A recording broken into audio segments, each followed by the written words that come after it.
like about more theoretical math is just I like the idea of just having a concept and just playing with the concept.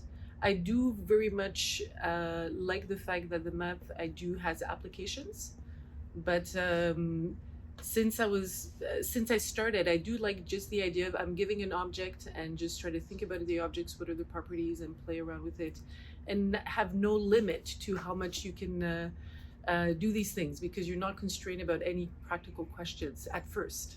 And obviously then you want to start maybe having either applications or trying to answer questions that other people are asking, to try to see how the objects you're studying are coming up in other contexts. But I just really like this freedom that we have.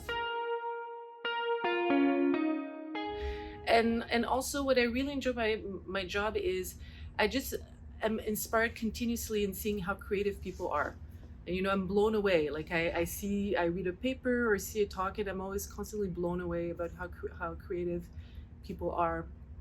So that's very much a part of my job that I enjoy. I do think that there is a scientific side of it, in the sense that once you decide to study an object and ask a question, you are discovering what the answer is. You cannot force it, right? It is what it is. So I think that's also what happens when you describe in science in general, right? But I also think that we have a freedom of what questions to ask, and what that is unrelated by any practical question. I mean, deep mathematics is related to everything, of course, but it is a little bit, I think, in between. So I still haven't made up my mind, but I think I keep on going more towards the arts side of things, I think one of the things that I really noticed, because we, at the university where I am, at the University of Waterloo, we only started going back in person in February 2022. And I just remembered how physical our jobs are. You wouldn't think that, but we're always at the blackboard. In lecture, we're going back and forth in front of the blackboard. You are moving around buildings.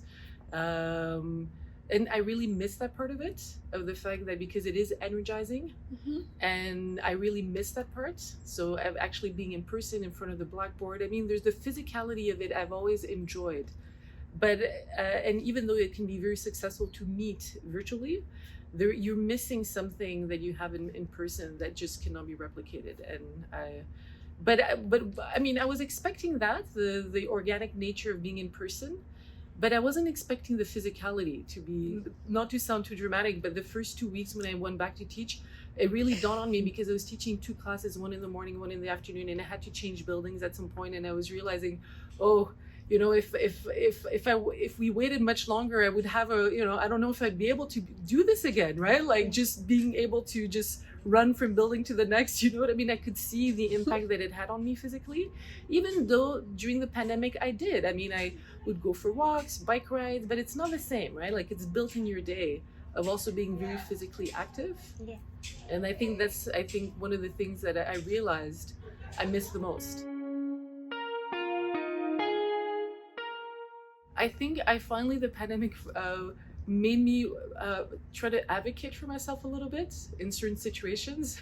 Am I taking on too much? Is it okay to be asked to do certain things? And I've always been a team player, and I'm a team player by nature.